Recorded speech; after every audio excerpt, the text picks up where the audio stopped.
Fala pessoal, vocês estão bom? Eu tô chique demais, galera.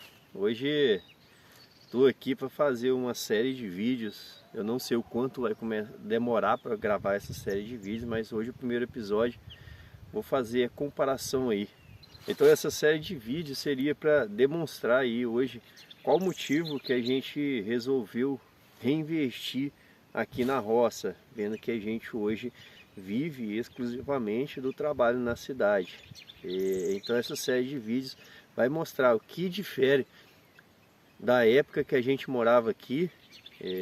Eu já tenho mais de 20 anos que saí aqui da roça, e o diferencial para hoje, beleza? Então vamos lá, quem gostou já deixa o like, se inscreve aí no canal para seguir aí, acompanhar a nossa série de vídeos. Para ser sincero, não sei quantos episódios vai ser, mas acredito que vai ser bem interessante, beleza? Então vem com a gente. Fala pessoal, vocês estão bom? Estamos aqui então hoje para falar uma coisa para vocês, que é o seguinte. Eu até mudei aqui o foco da câmera para mostrar aqui na nossa região, que a nossa região, o que a gente vê no horizonte predomina é a cultura do café, né? Então o café aqui sempre foi a cultura que predominou. Hoje ela se divide ainda um pouco com outras culturas, mas é o que ainda predomina, né? Mesmo ainda tendo outras culturas aí. Então o que acontece, pessoal? Eu saí daqui da roça, o intuito desse vídeo era falar sobre isso, né? Então eu saí daqui da roça no ano de 2001, trabalhei na cidade esse tempo todo. E o que acontece? Na nossa época, os nossos recursos eram limitados, principalmente em questão de irrigação. Eu sempre, aqui no canal a gente sempre mostra, né, a questão da irrigação. Outro fator que limitava era a questão da adubação, né? Então você pode falar, ah, mas por que vocês não colocavam adubo?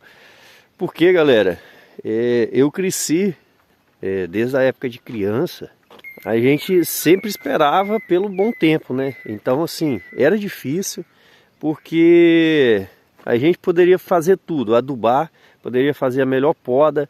Então, se na época da floração a gente não tivesse aí uma boa precipitação de chuva, todo o trabalho aí ele ficaria perdido, né? E a gente não arcaria nem com os custos dos insumos utilizados, né? E uma coisa também que não ajuda muito, porque a floração do café ele acontece nesse momento, né? Que coincide com o período de estiagem, né? Com o inverno aqui da nossa região. Então a gente tem uma boa quantidade de chuvas na época de crescimento do grão, né? Quando ele vai realmente formar o grão. Mas nessa época de floração, onde a gente precisa de um pouco de chuva, a gente não tem, né? E isso limita também aí, ficando dependente aí de uma variação do tempo, onde pode ocorrer uma chuva esporádica. Então, como eu estava falando da irrigação, a primeira bomba que a gente adquiriu alguns anos antes de eu ir para a cidade, foi uma bomba 2 cavalos, uma bomba Danco, né? Uma bomba que a gente tem até hoje ainda em funcionamento. A gente molha aquele cacau em volta de casa, onde eu tenho vídeo aí mostrando. E a gente irrigava um café que tem lá embaixo. Hoje já nem pertence mais a gente esse trecho. Existe ainda café, então a gente molhava de mangueira de pé a pé, uma distribuição ruim das mangueiras, do sistema de irrigação. Então você molhar aí 2.000 pés de pé a pé, você ficava aí 2, 3 minutos na parte mais alta para ir jogar uma quantidade de água que pudesse realmente molhar.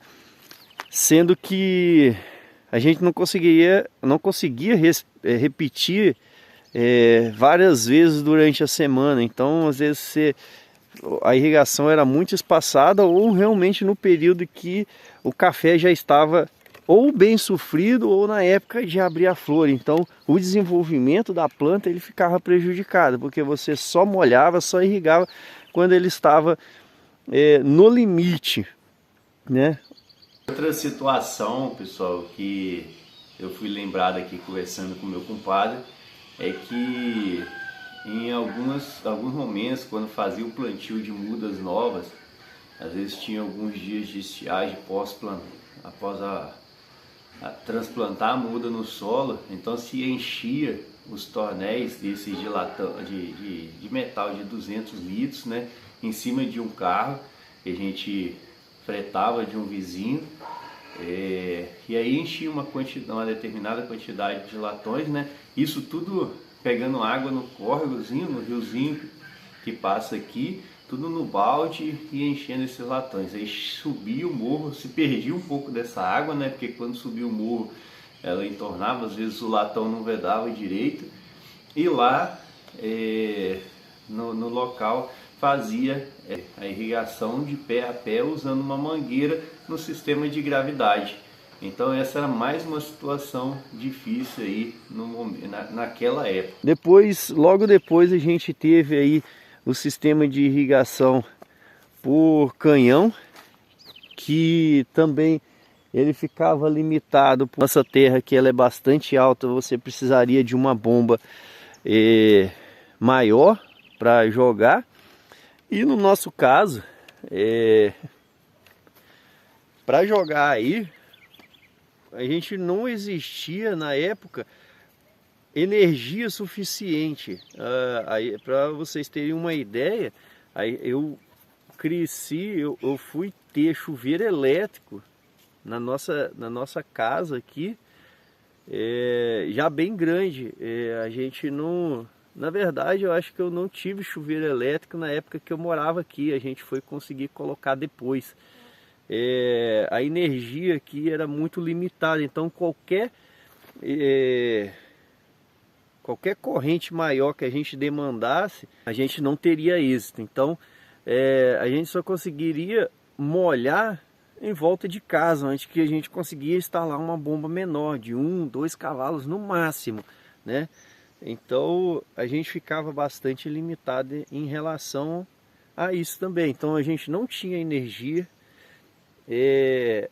às vezes até os recursos de financiamento não existia para você querer comprar qualquer outro material, e os recursos também próprios eram limitados, né? Porque como a gente não conseguia ter uma boa produção, a gente não conseguia ter uma quantidade de dinheiro para reinvestir na propriedade. Então as principais questões na época era isso: falta de conhecimento, a gente não tinha umas fontes de pesquisa, profissionais para orientar, recursos limitados, questão financeira, equipamentos que ainda hoje existem, na época não existia, como bombas. Hoje o pessoal usa aqui, outros vizinhos aqui, ó, né, os parentes, primos, eles usam bombas de 15 cavalos, que na época nem se ouvia falar, né, pelo menos na nossa região aqui.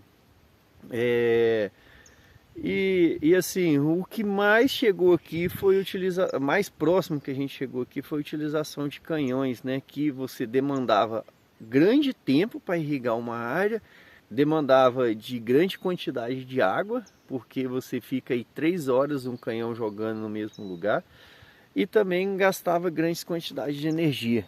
Então, pessoal, para o vídeo não ficar muito longo, vou me limitar a essas informações por enquanto. Se eu lembrar de mais alguma coisa, vou passar nos próximos vídeos, né? E já o próximo vídeo a gente vai falar da irrigação, sistemas de irrigação, como ele foi evoluindo.